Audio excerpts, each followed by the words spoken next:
हमारी औकात ज्ञान होनी चाहिए। कायदे तहरीक की शफकत, मोहब्बत, शबाना रोज कुर्बानियों की वजह से तुम MPA बने।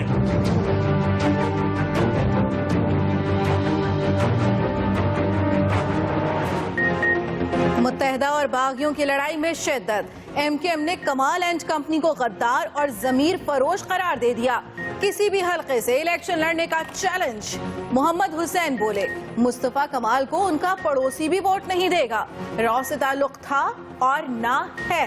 ख्वाजा इजहारुल हसन माइक पर आए तो वो भी खूब गरजे। कहते हैं MKM की कोई विकेट नहीं जो गिर जाएगी।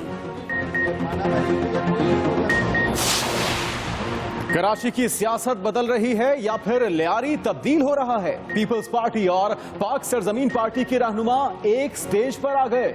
मुस्तफा कमाल ने शहर कायद को जराइम से पाक करने का अज़्म एक बार फिर दोहराया। कहते हैं आखिरी दम तक हक और सच की बात करते रहेंगे। अब कोई टारगेट किलर और रॉ का एजेंट नहीं बनेगा।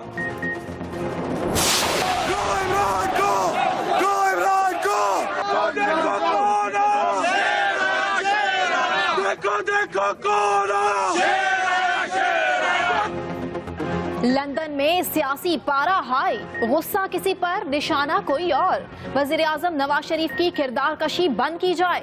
नून लीग के कारकुन नारे लगाते जमाइमा की रिहाइशगाह के बाहर एहतजाज करते रहे। चेयरमैन तहरीक इंसाफ इमरान खान कहते हैं मुजाहिरा पनामा लीग से तवज्जो हटाने की कोशिश है।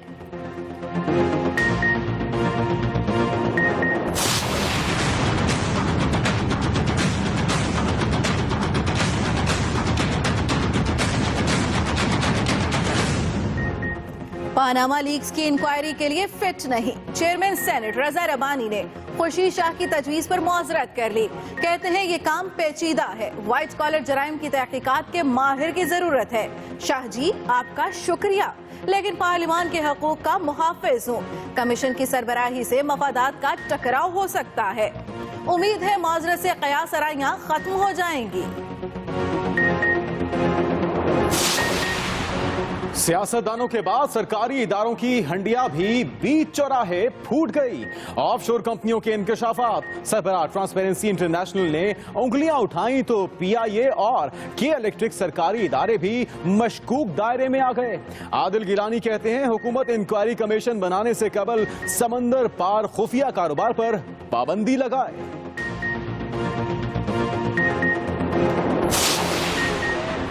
मुल्क की सियासत में इल्जाम तराशियों का बाजार गर्म। ख्वाजा आसिफ हरीफ से दो हाथ के लिए फिर मैदान में। कहते हैं इमरान खान ने 2010 में सैलाब जदगान के लिए 4 अरब रुपए के अतियात जमा किए। ये पैसे कहाँ गए? फोरेंसिक ऑडिट का मुतालिबा कर दिया। बात नईमुल हक के कान में पड़ी तो बोले शौक से तहकीकात करें। शरीफ बरादरान की जायदाद का भी हिसाब होना चाहिए।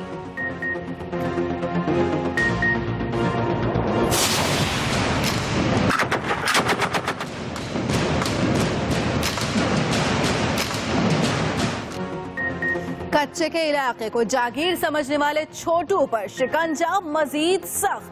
फरार के सब रास्ते बंद। ऑपरेशन 20वें रोज में दाखिल। पाक फौज के कमांडोज ने पुलिस को पीछे हटाकर अगले मोर्चों का कंट्रोल भी संभाल लिया। IG पंजाब कहते हैं कुछ अहम सहूलतकारों के नाम सामने आए हैं। पुलिस अफसर या अहलकार साथी पाया गया तो सख्त कार्रवाई होगी।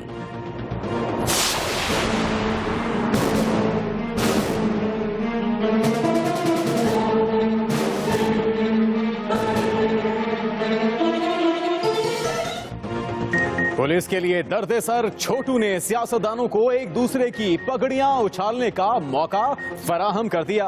हुकूमत पंजाब की गुड गवर्नेंस का पोल खुल गया। EDO हेल्थ समेत 10 कमांडोज को तावान देकर बाजियाब कराया गया।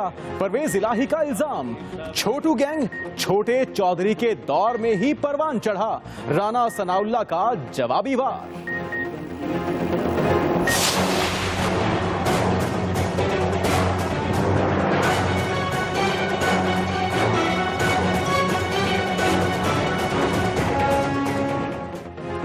राना आजनपुर के इलाके कच्चे में 8 अजला की पुलिस 20 दिन से छोटू के खिलाफ बरसरे पेकार। रेतली हवा और सख्त मौसम से बेनियाज सैकड़ों एहलकारों ने मोर्चों को ही घर बना लिया।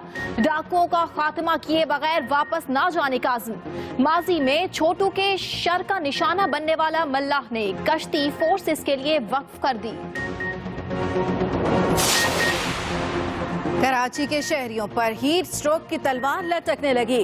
अप्रैल में ही सूरज का मिजाज गर्म। महकमे मौसमियात ने पेशगी खतरे से आगाह किया तो मुतल्लिका इदारों में हलचल। अस्पतालों में हाई अलर्ट। अमले और डॉक्टर्स की छुट्टियां मनसूख कर दी गईं।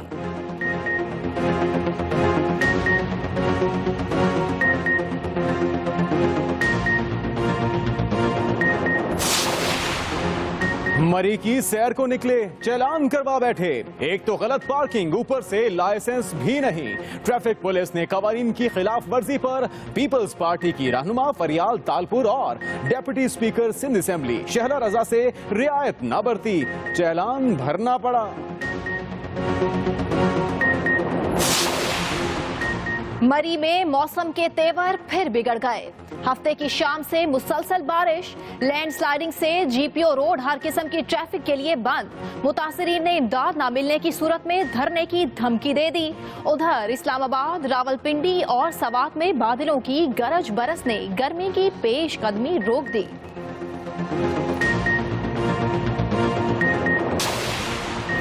फैसलाबाद में एक्शन फिल्म, खवातीन को छेड़ने से रोकने पर बारातियों और लड़की वालों में फाइट छिड़ गई। लातों और घूंसों की सलामी, देगें, मेज और खाना सब उलट पलट। दुल्हन मिलना तो दूर की बात, दूल्हे राजा को जान बचाने के लिए भागना पड़ा। 4 हवालात पहुंच गए।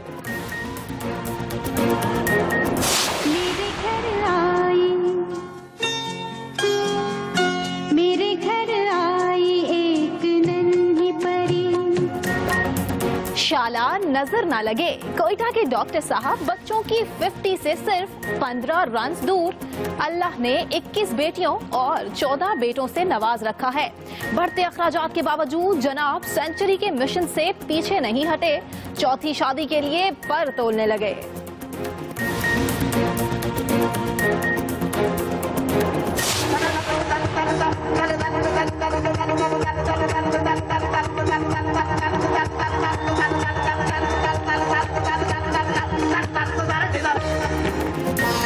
और राहत की आवाज सुनने वालों को राहत दिलाए। लाहौर में एक्सप्रेस मीडिया ग्रुप के ताउन से कैंसर अस्पताल की फंड रेजिंग के लिए कॉन्सर्ट सजा तो खान साहब की जादुई आवाज ने हाजिरीन को सहर में जकड़ लिया।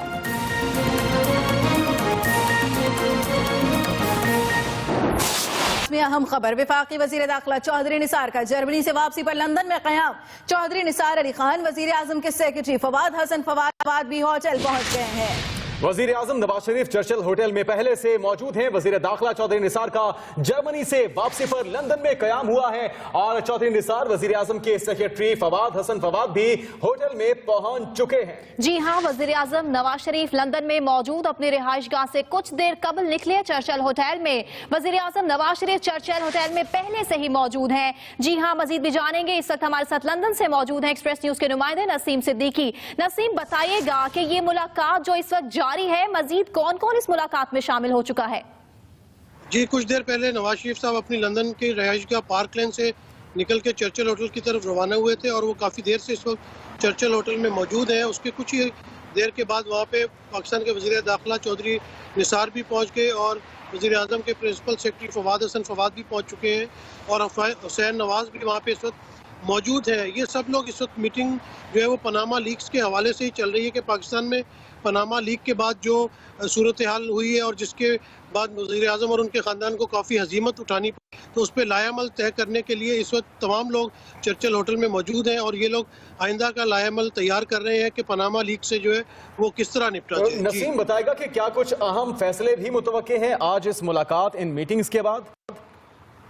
जी बिल्कुल, कल यहाँ पे अपना रहमान मलिक भी पहुँचे हैं, जिनको सदर आसिफ अली जरदारी ने तलब किया था, और वज़ीर-ए-आज़म नवाज शरीफ ने फवाद हसन फवाद को कल तलब किया था, जो कि आज ही दोपहर को जो है PIA की फ़्लाइट से लंदन पहुँचे हैं। तो बिल्कुल इन मीटिंग्स में जो है वो अहम फैसले किए जाएंगे, और वज़ीर-ए-आज़म इस वक्त जो है वो इस मीटिंग को कंडक्ट कर रहे हैं, उसको हेड कर रहे हैं, और चौधरी निसार भी इसीलिए जर्मनी से लंदन आ गए हैं, और उम्मीद है कि इस मीटिंग में जो वो अहम फैसले किए जाएंगे। जी ठीक है, बहुत शुक्रिया नसीम सिद्दीकी, लंदन से आपने हमें अपडेट किया है इस अहम मुलाकात के हवाले से। और एक अहम खबर आप तक पहुंचाएं कि नून लीग और तहरीक इंसाफ की सियासी मुखालफत अब लंदन भी पहुंच गई है। नून लीग बरतानिया का रिचमंड लंदन के इलाके में जमामा के घर के बाहर मुजाहिरा हुआ, और नून लीग के कारकुनों की बड़ी तादाद सुबह से ही जमामा के घर के बाहर जमा है। मुजाहिरीन ने 2 बजे दोपहर इमरान खान के खिलाफ नारेबाजी शुरू कर दी। मुजाहिरीन ने इमरान खान के खिलाफ प्ले कार्ड्स भी उठा रखे थे। पुलिस की भारी नफरी भी इस मौके पर मौजूद थी। नून लीगी कारकुनों के इमरान खान के खिलाफ नारेबाजी। मुस्लिम लीग नून का जमाइमा के घर के बाहर एहतजाज। जी हाँ, आपको इस एहतजाज के हवाले से अपडेट कर रहे हैं, जो कि इस वक्त लंदन में एहतजाज हुआ। जमाइमा के घर के बाहर नून लीगी कारकुन सुबह से ही जमाइमा के घर के बाहर जमा थे।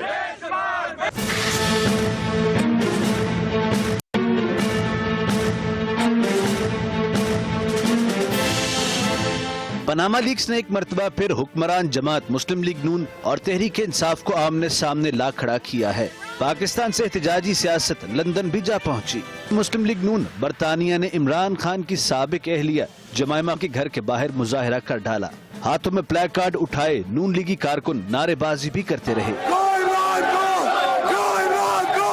मुस्लिम लीग नून बरतानिया की कारकुनों की बड़ी तादाद सुबह से ही जमाइमा के घर के बाहर जमा होना शुरू हो गई। इस मौके पर लंदन पुलिस भी मौजूद थी।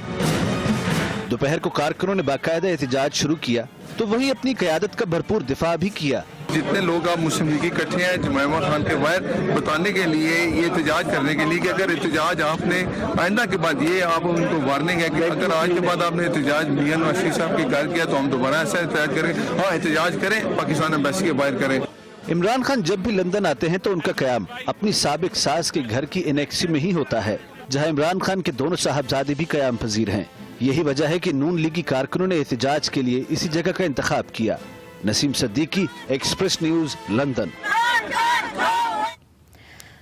पनामा लीक्स ने इंकशाफात, इल्जामात और मुतालिबात का पेंडोरा बॉक्स खोल दिया। वज़ीर दिफा ख्वाजा आसिफ ने इमरान खान पर नया इल्जाम लगा डाला।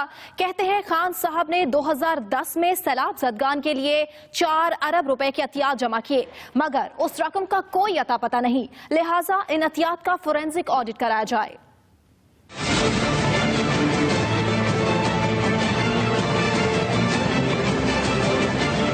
पनामा लीक्स ने सियासी जमातों को एक दूसरे पर इल्जाम तराशियों का मौका फराहम कर दिया। वजीर दिफा ख्वाजा आसिफ ने तहरीक इंसाफ के चेयरमैन इमरान खान पर एक और इल्जाम लगा डाला। अपने ट्विटर पैगाम में कहते हैं कि इमरान खान ने 2010 में सैलाब ज़दगान के लिए 4 अरब रुपए के अतियात जमा किए। बताएं ये रकम कहां गई? क्या इन अतियात को किसी ऑफशोर कंपनी में तो इन्वेस्ट नहीं कर दिया गया? मीडिया से गुफ्तगू में ख्वाजा आसिफ ने इस रकम का फोरेंसिक ऑडिट कराने का मुतालबा भी कर डाला। जो खैराती पैसा हो या इस तरह लोगों ने जो डोनेट किया हो, उसका ऑडिट जो है कानूनन लाजमी है। तो अगर वो उन्होंने वॉलंटरली ना किया तो फिर कानूनी चाराजोई करके तो उसको करवा लिया जाएगा। दूसरी तरफ तहरीक इंसाफ के तर्जुमान नईमुल हक ने ख्वाजा आसिफ के मुतालबे की मशरूत हिमायत की है। दूध का दूध पानी के पानी हो जाए, कौम को पता चल जाए कि कौन चोर है, किसने चोरी की है, किसने कौम को लूटा है, ये सामने आ जानी चाहिए। अब बहुत हो गया। इमरान खान साहब ने तो कह दिया कि सबसे पहले मैं अपने आप को पेश करता हूँ एहतसाब के लिए। पनामा लीक्स के बाद से मुल्की सियासत में इल्जाम तराशियों का बाजार गर्म है। देखना ये है कि इन इल्जामात की तहकीकात भी होती हैं या फिर इनका मकसद सिर्फ सियासत चमकाना है। चेयरमैन सेनेट रजा रबानी ने पनामा लीक्स की तहकीकात के लिए मुजवजा पार्लिमानी कमीशन की सरबराही से माजरत कर ली है। कहते हैं कि यह पेचीदा काम है, इसके लिए व्हाइट कॉलर क्राइम की तहकीकात के माहिर की जरूरत है।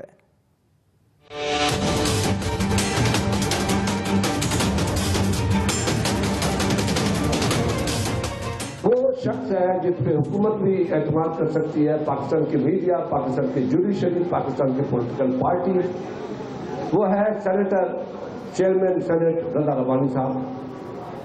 अगर उसको बना दें तो मैं समझता हूँ कि इससे बेहतर कोई और कमेटी नहीं होगी। कौमी असम्बली में कायदे हिज़्ब इख्तलाफ खुर्शीद शाह की तजवीज़ चेयरमैन सेनेट रजा रब्बानी ने मुस्तरद कर दी।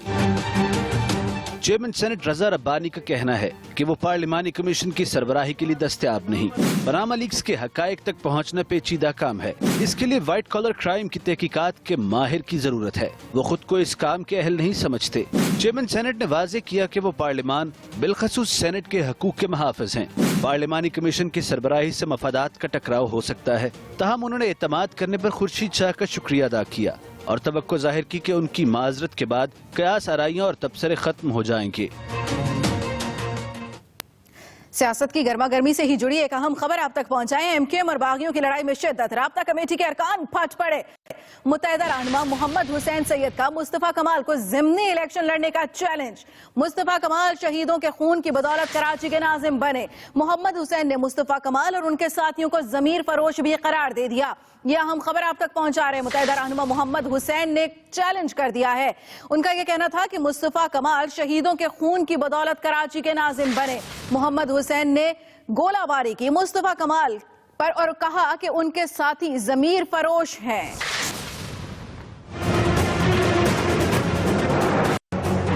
एमक्यूएम और बागी रहनुमा मुस्तफा कमाल में होने वाली लड़ाई शिद्दत पकड़ती जा रही है। मुत्तहिदा रहनुमा मोहम्मद हुसैन ने राब्ता कमेटी के अरकान के साथ प्रेस कॉन्फ्रेंस की और अपने कायद पर लगने वाले इल्जामात को मुस्तरद करते हुए कहा कि एमक्यूएम मुहिब्बे वतन जमात है।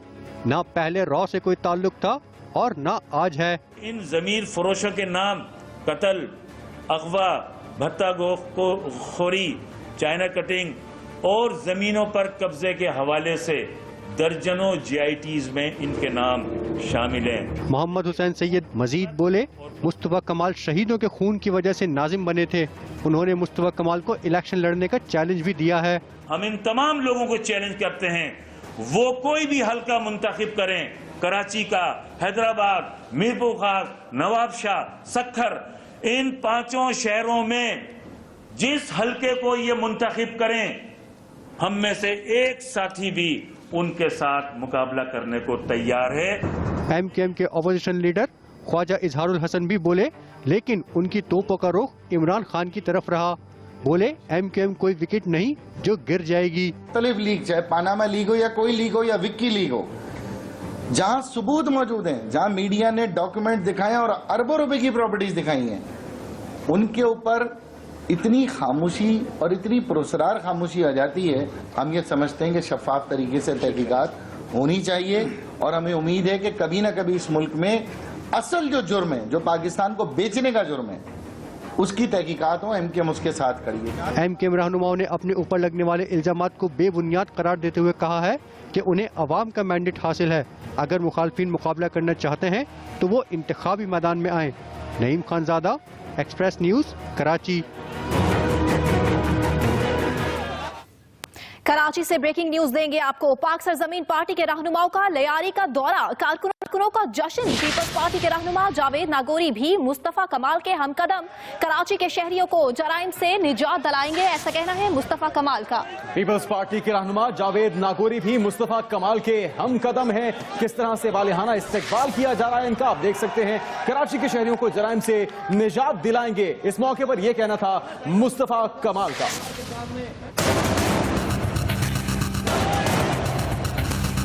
जमीन पार्टी अपने पहले जलसे की कामयाबी के लिए पूरा जोर लगा रही है। मुस्तफा कमाल और उनके साथी अवामी हमायत के लिए लियारी भी जा पहुंचे। कारकुनों ने अपने कायद का पुरतपाक इस्तकबाल किया।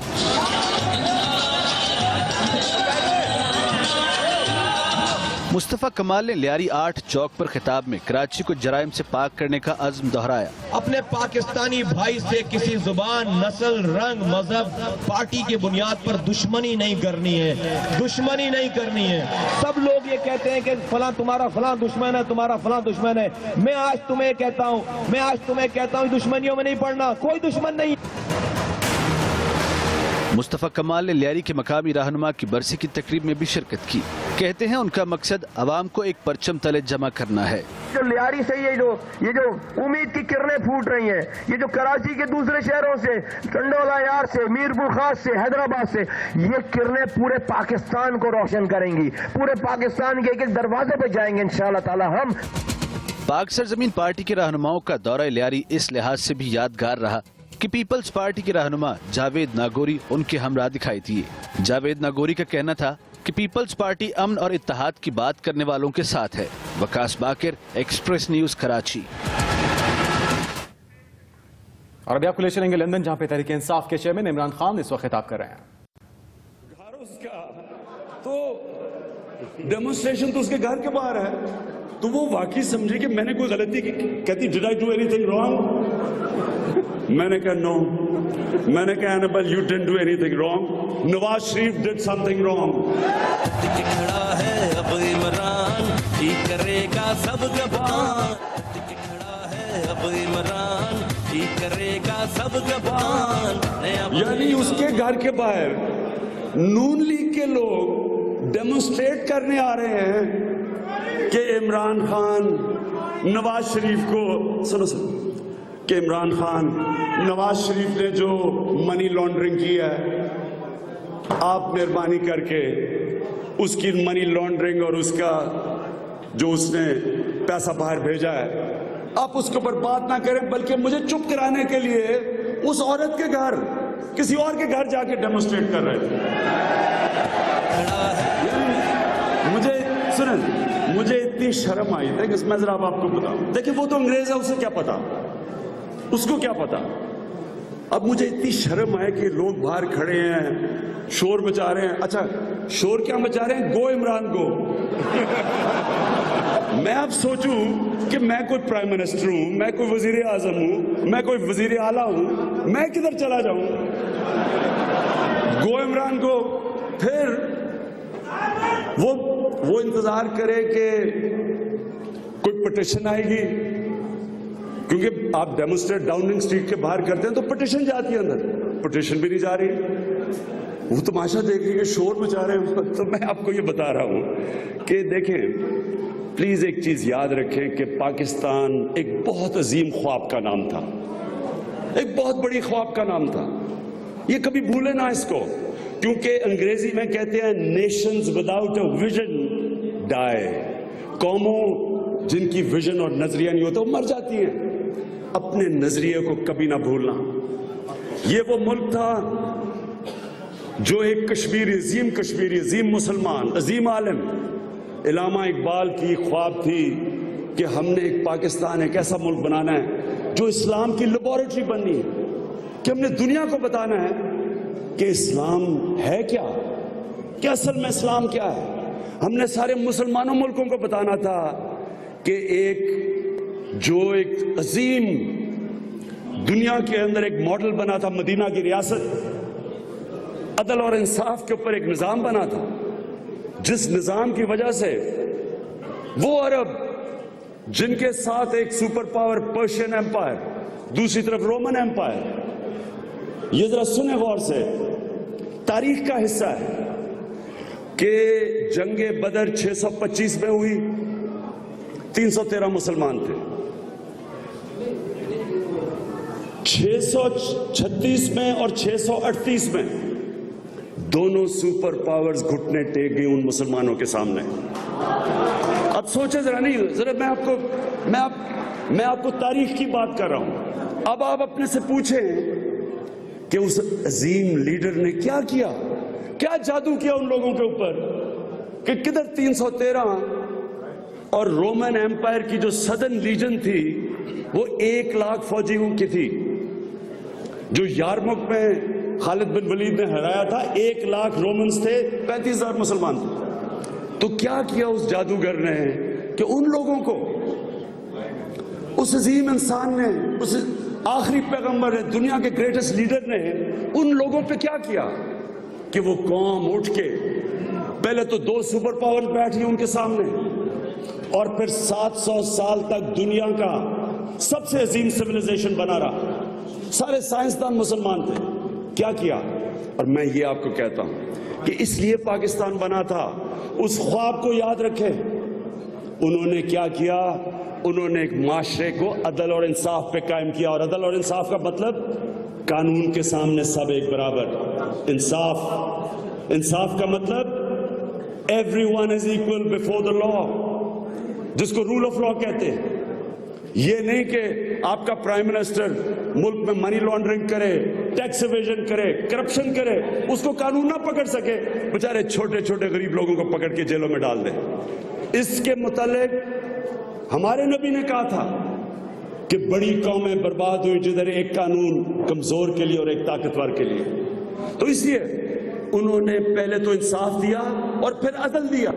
अदल का क्या मतलब है कि अपने से लेके आप वॉलंटरली उनको देते हैं जिनके पास नहीं है। फलाई रियासत बनाई, दुनिया की तारीख की पहले वेलफेयर स्टेट बनाई, और उस पहले वो स्टेट बनाई इंसाफ पे और अदल पे, और फिर उन्होंने अपने उनके कैरेक्टर को देख के लोगों के कैरेक्टर ऊपर गए, मोरालिटी सोसाइटी के ऊपर गई। उनके कैरेक्टर दो बेसिक चीजें क्या थी? सादिक और अमीन, सच्चे इंसान थे और इंसाफ करने वाले इंसाफ थे। उन दोनों ने उन्होंने अपने कैरेक्टर की वजह से कौम के कैरेक्टर को उठा दिया, और वो इतनी अजीम कौम बन गई।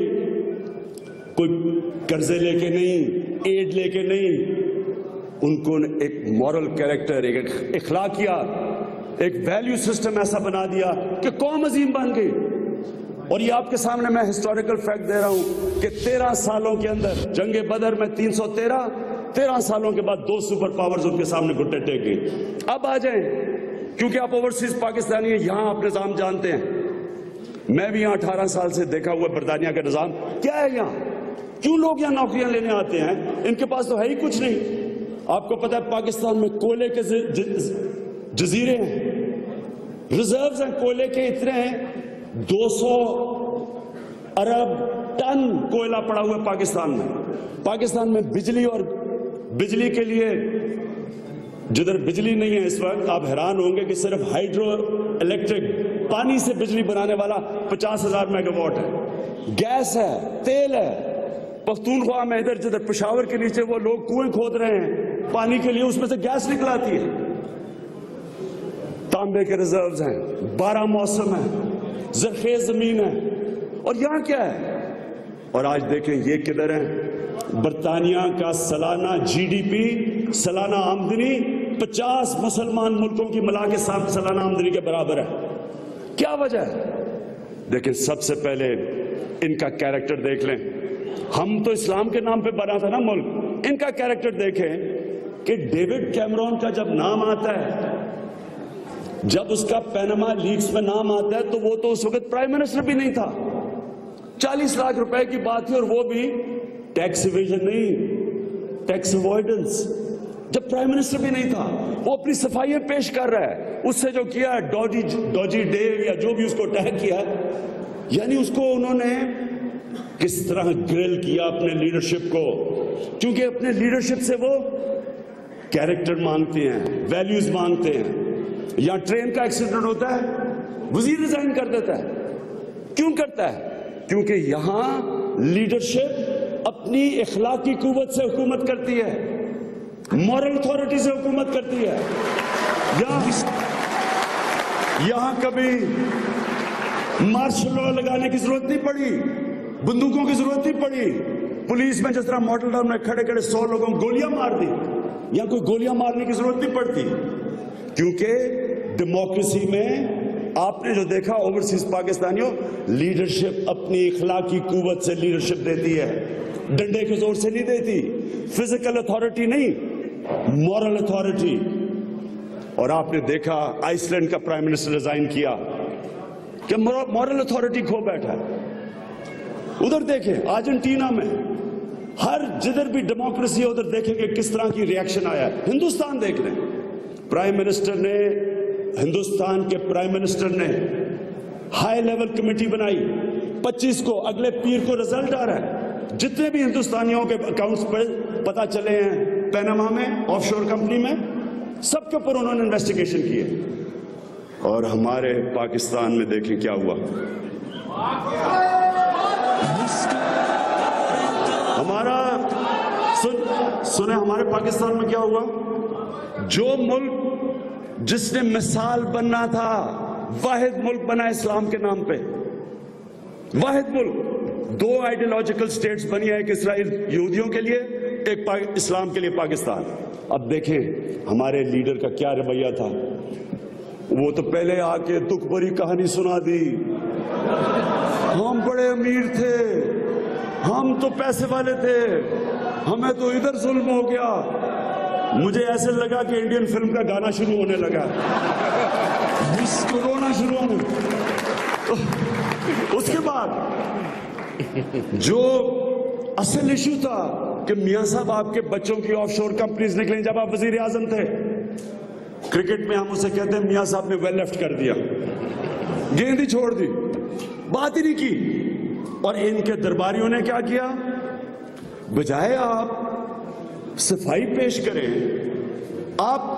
आपका प्राइम मिनिस्टर के जब मॉरल अथॉरिटी जा रही है, वो किस तरह लोगों को कहेगा टैक्स दो, वो किस तरह लोगों को कहेगा मनी लॉन्ड्रिंग ना करो, वो किस तरह लोगों को कहेगा करप्शन ना करो, जब उसके ऊपर सारे एलिगेशंस आ गए।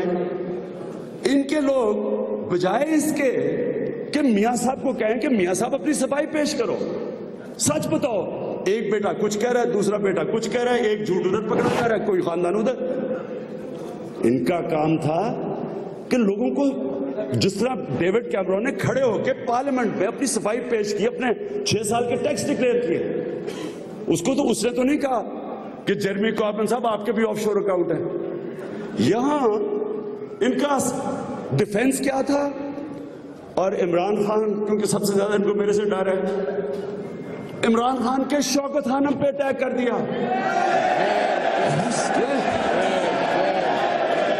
शौकत खानम, जिस तरह कोई इमरान खान की बिजनेस चल रही है, पाकिस्तान के सबसे बड़े खैराती इदारे 350 करोड़ रुपया हर साल गरीब मरीजों के इलाज पे, कैंसर के मरीजों के इलाज पे खर्च करता है, उसके ऊपर अटैक कर दिया। यानी मैं कहूं कि एक मिनट सुने, जरा थोड़ी सी सुने, मैं ये कहूं कि कुछ शर्म हो या हया हो, शर्म और हया कभी ऐसे कर सकता था कोई ऐसे कर सकता है कि आप अगर आपको वाकई एक अस्पताल के अंदर अगर कोई पब्लिक ट्रस्ट है, अगर कोई गलत काम है, तो भी तो आपको याद आया जब नवाज शरीफ के ऑफशोर अकाउंट्स निकले हैं कि आप अगर वो गलत काम कर रहे हैं, आपका काम है कि जाके इन्वेस्टिगेट करें, अकाउंट्स खुले हैं, हमारी किताबें खुली हैं। लेकिन बदनीयती, ब्लैकमेल करने की कोशिश हो रही है, डराने की कोशिश इमरान खान को, जिस तरह के इमरान खान इतनी जल्दी डर जाएगा कि जी शौकत आलम। और अब मैं आपको कहता हूं कि देखिए, सिर्फ मैं आपको कंपैरिजन दे रहा हूं, आप हैं ओवरसीज पाकिस्तानी, यहां देखें, इसलिए ये मुल्क ऊपर है। मौलाना रूमी से किसी ने पूछा कि मौलाना साहब एक कौम कैसे मरती है, मौलाना रूमी ने कहा कि जब एक कौम अच्छे और बुरे की तमीज खत्म करती है, मर जाती है। मॉरल कोलैप्स आता है पहले, फिर फिजिकल कोलैप्स आता है, फिर इकोनॉमिक कोलैप्स आता है। तो आपके सामने मॉरल कोलैप्स है कि प्राइम मिनिस्टर बजाय जवाब दे दूसरों पे हमले कर रहा है। असेंबली में खड़े होकर वजीर पीपल्स पार्टी वालों को कह रहे हैं कि जी हमें भी आपके पास फाइलें पड़ी हैं आपकी करप्शन की। मैं वजीरों को कहता हूं कि अगर आपके पास फाइलें पड़ी हैं करप्शन की, पकड़ो उनको, जेलों में डालो, ब्लैकमेल करने के लिए फाइलें रखी हुई हैं। और ये है अलमिया पाकिस्तान का, के ऊपर हमाम में सब लगे हैं, एक दूसरे के ऊपर फाइलें रखी हुई हैं ब्लैकमेल करने के लिए। इसलिए नहीं कि कोई गलती कर रहा है, जुर्म कर रहा है, अवाम का पैसा चोरी कर रहा है, आप पकड़ के जेलों में डाले, नहीं, जेलों में नहीं डालना, ब्लैकमेल करना है।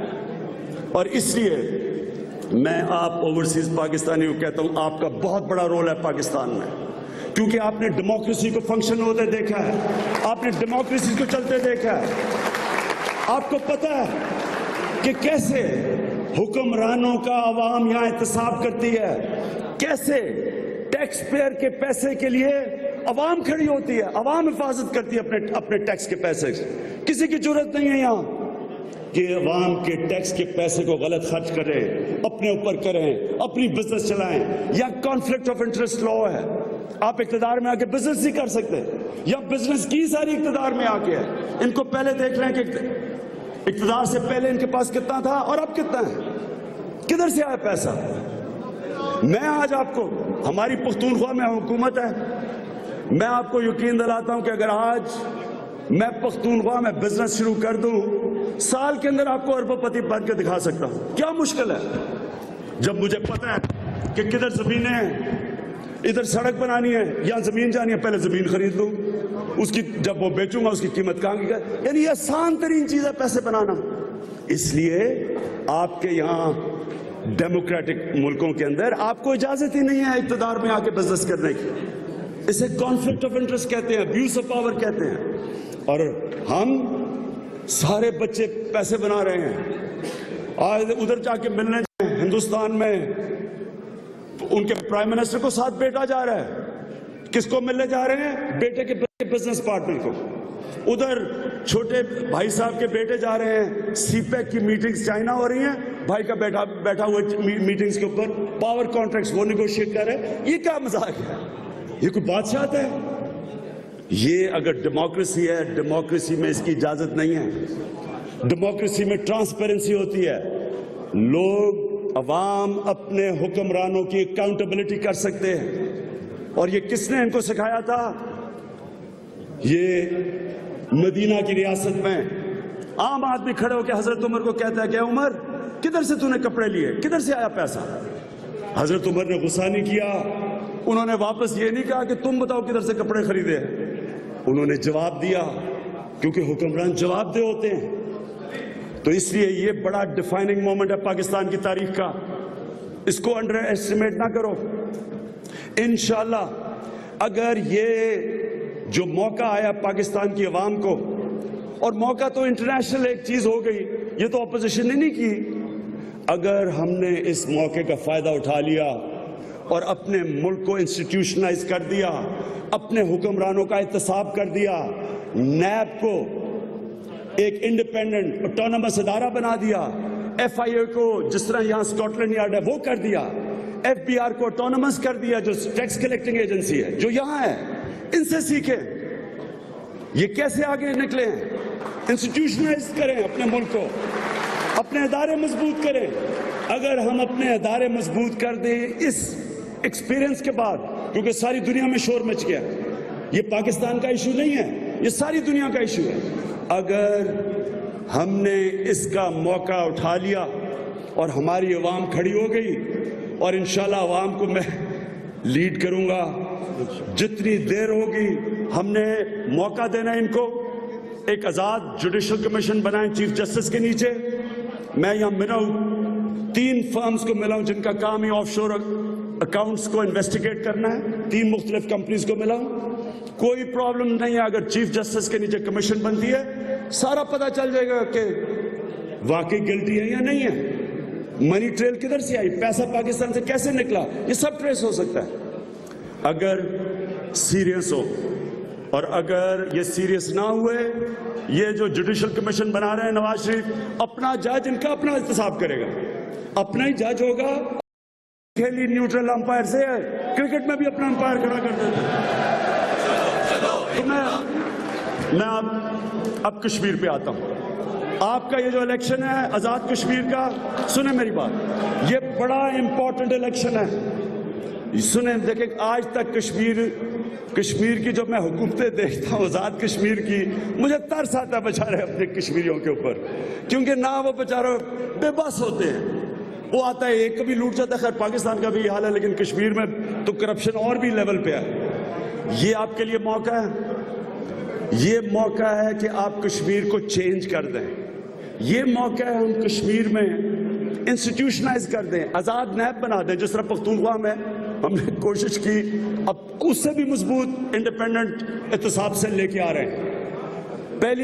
पहली हुकूमत है जिसने सिटिंग वजीर को पकड़ के जेल में डाला है, कहीं और नहीं हुआ आज तक। तो इंशाल्लाह एक आजाद नैब बनेगी, हम कश्मीर के इदारे मजबूत करेंगे। आपको किसी को मौका मिले, आप प्लीज जाके पख्तूनख्वा के सूबे में जाएं और लोगों से पूछें, आम लोगों से पूछें, उनसे पूछें तब्दीली आई है नहीं, पुलिस रिश्वत लेती है नहीं, पुलिस पुलिस क्या करती है? आप लोकल गवर्नमेंट का सिस्टम देखें, इंशाल्लाह वो लोकल गवर्नमेंट सिस्टम लेके आएंगे आजाद कश्मीर में जो इस वक्त पख्तूनख्वा में है। गांव तक विलेज काउंसलर्स हैं, गांव के अंदर इलेक्टेड लोग हैं, फंड्स नीचे विलेजेस गांव में जा रहे हैं। बिल्कुल आपको सर मिसाल देता हूं कि पख्तूनख्वा में जब मुशर्रफ के दौर में लोकल गवर्नमेंट आई थी तो 2.25 अरब सारे लोकल गवर्नमेंट का बजट था। अब 44 अरब रुपया नीचे जा रहा है, 30% फंड नीचे जा रहा है, विलेज गांव में जा रहा है पैसा, गांव में जा रहा है पैसा। तो सबसे पहले आपको लोकल गवर्नमेंट चाहिए, लोगों को जाना चाहिए। आपको जो जाना चाहिए कि कश्मीर के फैसले कश्मीर में हो, डिस्ट्रिक्ट के फैसले डिस्ट्रिक्ट में हो, गांव के फैसले गांव में हो।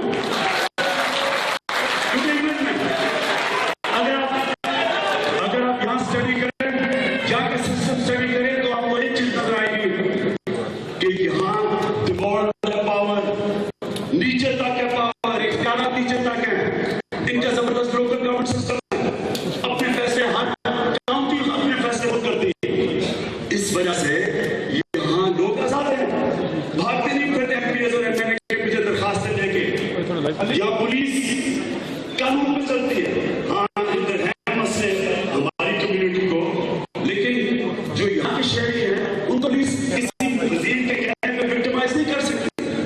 जिस तरह वहां सरों के ऊपर मेरे पर 4 एफआईआर कटी हुई है, हमारे 100 मेंबर्स हैं जिनके ऊपर पंजाब में एफआईआर कटी हुई है, क्योंकि वो पुलिस को इंतकामी कार्रवाई के लिए रखा हुआ है।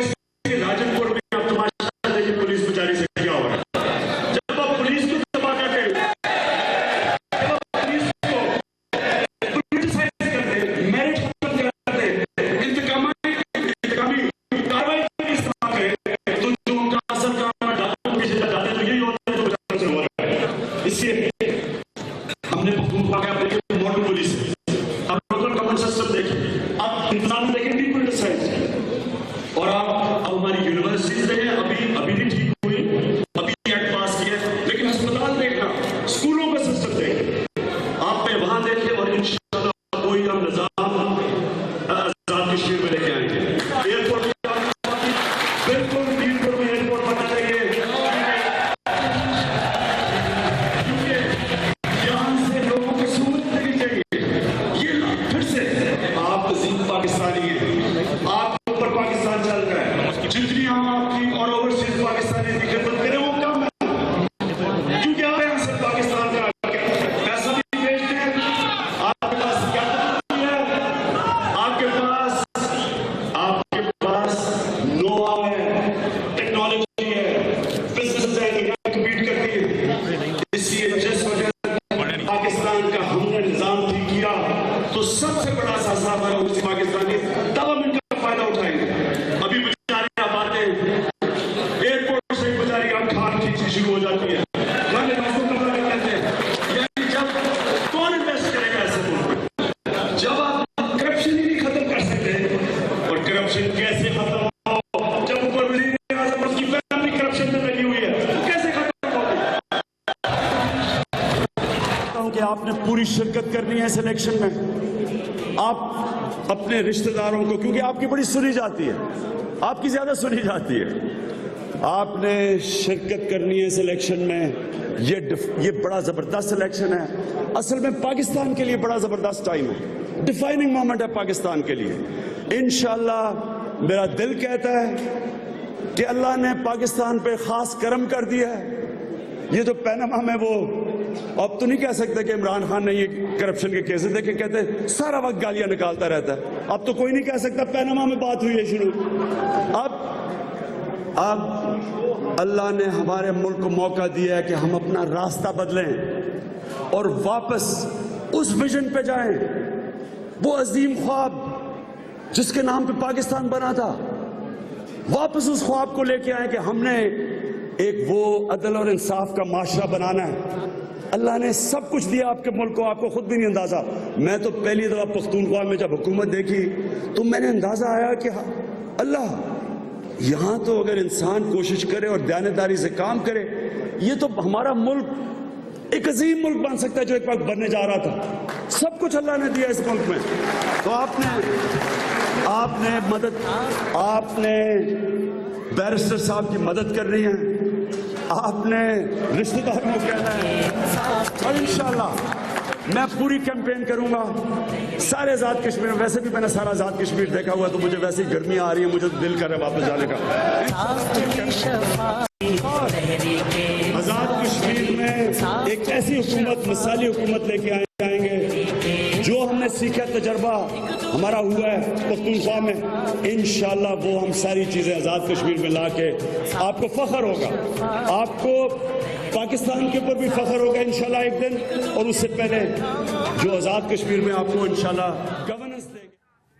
पाकिस्तान तहरीक-ए-इंसाफ के चेयरमैन इमरान खान मौजूद हैं बर्मिंघम में और खूब उन्होंने तनकीद के निश्तर चलाए हैं हुकूमत पर एक बार फिर से, और काफी गुस्से में दिखाई दे रहे थे क्योंकि आज मुस्लिम लीग नून के कारकुनान की जानिब से उनकी साबिका अहलिया और उनके बच्चों की नानी के घर के बाहर भी काफी हंगामाराई की गई, एहतजाज किया गया। और इस वक्त बर्मिंघम में एक तकरीब से खिताब कर रहे थे। उनका कहना था कि वज़ीर-ए-आज़म की तकरीर से ऐसा लगा जैसे फिल्म शुरू होने वाली है, और जो हुकूमती पॉलिसीज हैं, खासतौर पर उनका यह कहना था कि मुल्क का पैसा, पाकिस्तान का पैसा मुल्क से बाहर जा रहा है, जिसके बायस मुल्क तबाह हो रहा है।